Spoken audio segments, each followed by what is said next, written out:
홍지은의 사연 라디오 지금 시작합니다. 안녕하세요.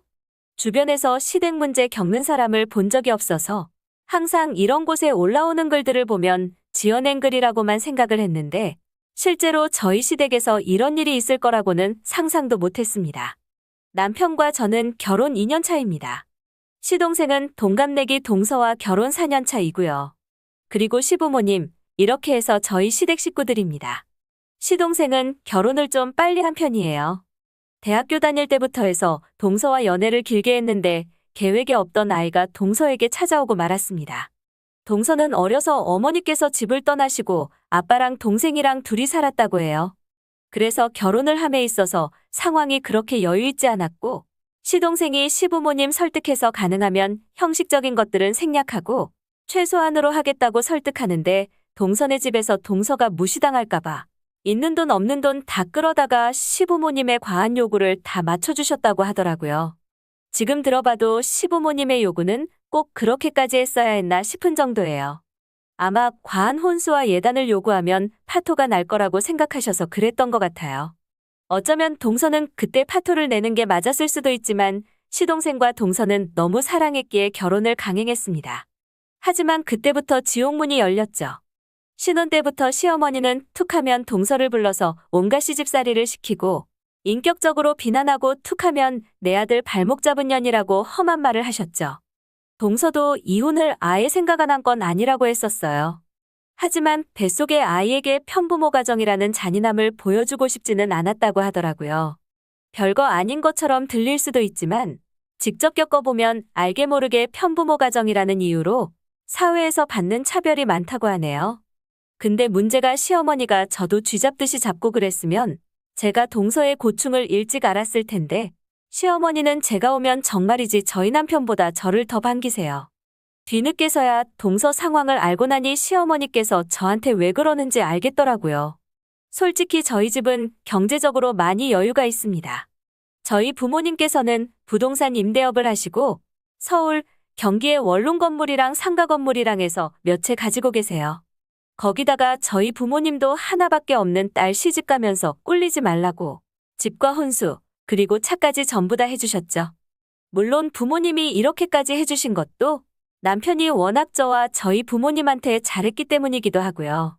상견례 때도 시어머니는 동서네 가족에게 대하는 것과는 180도 다른 자세로 저희 집을 대하셨죠. 지금 생각해보면 말투나 표정, 제스처까지도 모든 게 동서 대할 때랑 저를 대하실 때가 확연하게 달랐죠. 거기다가 남편과 제가 결혼하고 나서 시어머니가 남편에게서 받던 용돈이 수직 상승했으니까요. 제가 무슨 짓을 해도 저한테 싫은 소리는 안 하셨을 거예요.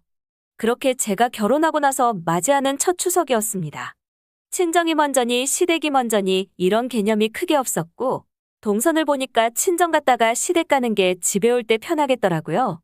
추석을 앞둔 며칠 전 시어머니께서 연락을 하셔서 추석에 뭐 먹고 싶은 거 있냐고 물어보시길래 별 생각 없이 갈비찜이랑 새우튀김이랑 먹고 싶다고 말씀드렸습니다. 이때까지만 해도 저는 우리 시어머니가 천사 같다고 생각했죠. 명절에 며느리를 위해서 음식 해주시는 분들이 흔치는 않으니까요. 근데 추석 지나고 나서야 제가 무슨 짓을 저지른 건지 알았죠. 남편과 제 맘대로 추석 때 방문할 동선을 정해서 친정부모님께 먼저 연락을 드렸습니다. 추석 전날 가서 자고 다음날 점심 먹고 시댁할 거라고요. 근데 부모님께서 늦게 얘기해서 미안하다며 오지 말라고 하시더라고요. 어차피 제가 시집가서 친정에 안 올 줄 알았다고 하시더라고요. 그래서 남편과 시댁을 추석 전날 가는 걸로 일정을 바꿨습니다. 시어머니한테 미리 우리 언제 가는지 말씀드리라고 했는데 남편이 까먹었고 그게 동서를 살려내는 계기가 되었죠.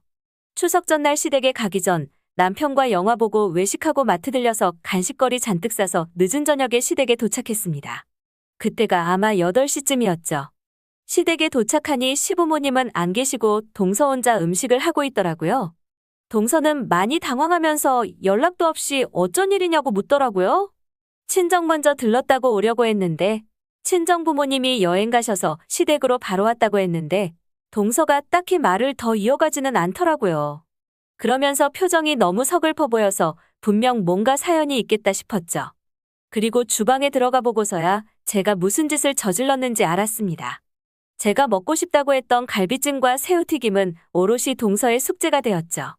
동서에게 언제 왔냐고 물어보니 낮부터 와서 청소하고 좀 전부터 음식하기 시작했다고 하더라고요. 그래서 남편은 동생은 어디 가고 재수 씨 혼자 와서 고생하냐고 물어보니 시동생은 모른다고 하네요. 동서가 일부러 친구들 만난다고 거짓말하고 와서 시동생은 그런 줄 안다면서요. 시어머니는 아무도 모르게 동서에게 시집살이를 시키고 있었던 거예요. 시집살이도 아니고 이 정도면 그냥 괴롭힘이죠. 다른 일들도 많았겠지만 그때 그 상황만으로도 동서가 왜 유산했는지 알겠더라고요. 동서한테 앉아서 쉬라고 하고 제가 부랴부랴 주방 일을 맡아서 하기 시작했습니다. 동서가 이미 많이 해놔서 제가 한 거라고는 뒷정리밖에 없긴 했지만 음식을 6인분 이상씩 하다 보니 정리하는 것도 시간이 한참 걸리더라고요. 그렇게 정리가 끝날 때쯤 시부모님이 도착하셨어요. 명절이라고 두 분이서 찜질방 다녀오셨다고 하더라고요. 그러면서 앞치마 두르고 주방 정리하는 저를 보시고는 적잖게 당황하시더라고요. 소파에 앉아있던 동서는 어쩔 줄 몰라 하고 있고요. 모든 상황 파악이 끝났던 저는 웃으면서 얘기했습니다. 어머니가 맛있게 해주시는 건 줄 알고 부탁드린 건데 동서가 하는 건 줄 알았으면 진작에 저도 부르시지 그랬냐고요. 시어머니는 적당히 떠오르는 핑계가 없었는지 말을 많이 더듬더라고요. 그리고는 제가 먼저 시어머니에게 말씀드렸습니다. 얼추 내일 우리 가족 식사할 거 준비 다 된 거 같으니까 동서는 이제 가도 되지 않겠냐고요. 시어머니는 못 씹은 표정을 하시면서 집에 가보라고 하시더라고요. 그리고 얼마 지나지 않아서 동서한테 카톡이 왔습니다. 너무 고맙다면서요. 고맙다고 하는 동서에게 제가 더 미안하더라고요.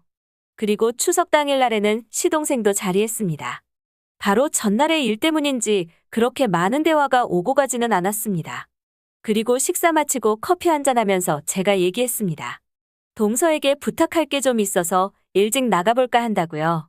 시어머니는 탐탁치 않아 하셨지만 알았다고 하시더라고요. 저는 그렇게 시댁에서 동서네 부부를 데리고 나와서 카페로 향했습니다. 시동생은 대충은 상황을 알고 있었지만 시어머니께서 마누라 싸고 돌면 시집살이를 제대로 시키겠다며 아들 새끼 키워놔봤자 아무 소용없다며 협박을 하셨다고 하더라고요. 시동생에게 얘기했습니다. 동서는 시동생 하나 믿고 왔는데 아무리 그래도 지켜줘야 하는 거 아니냐고요. 시동생은 땡전 한 푼 없이 결혼하느라 집에 손을 너무 많이 벌려서 어떻게 하기가 좀 그랬다고 하더라고요. 생각해보니 시동생 입장도 이해가 되더라고요. 어려서부터 여동생 하나 있으면 참 좋겠다 생각했는데 여동생 뻘되는 동서가 저런 상황에 놓여 있느니 제가 뭐라도 해야겠다는 생각이 들더라고요. 그래서 동서에게 얘기했습니다. 시어머니가 호출하면 무조건 나한테 얘기하라고요.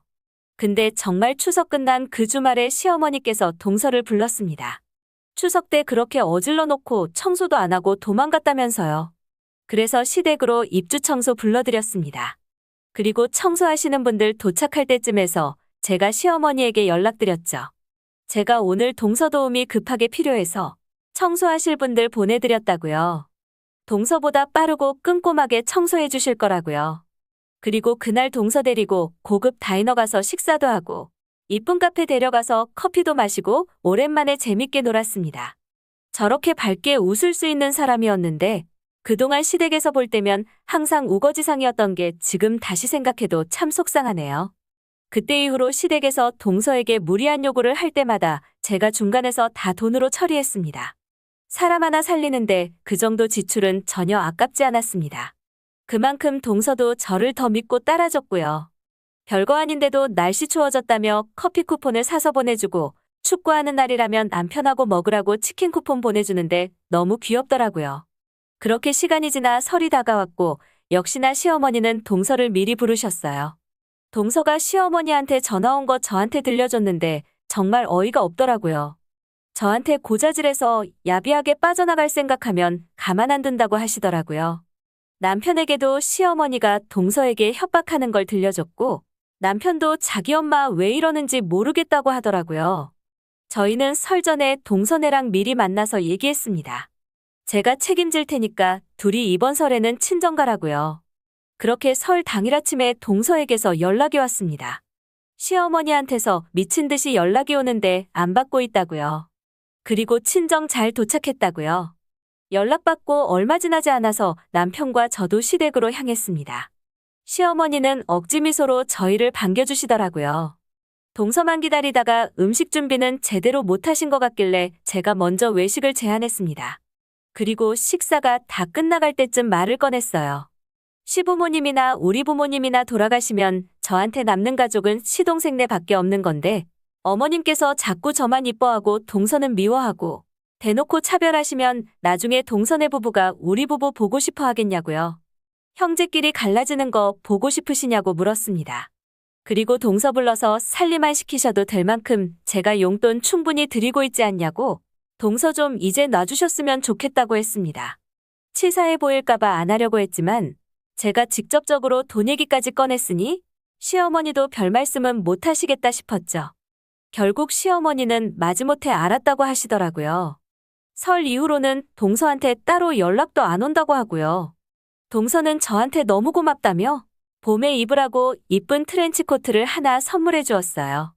엊그제도 동서에게 연락해서 물어봤는데 동서가 먼저 안부차 연락드리는 거 아니면 시어머니한테서는 연락 안 온다고 하네요.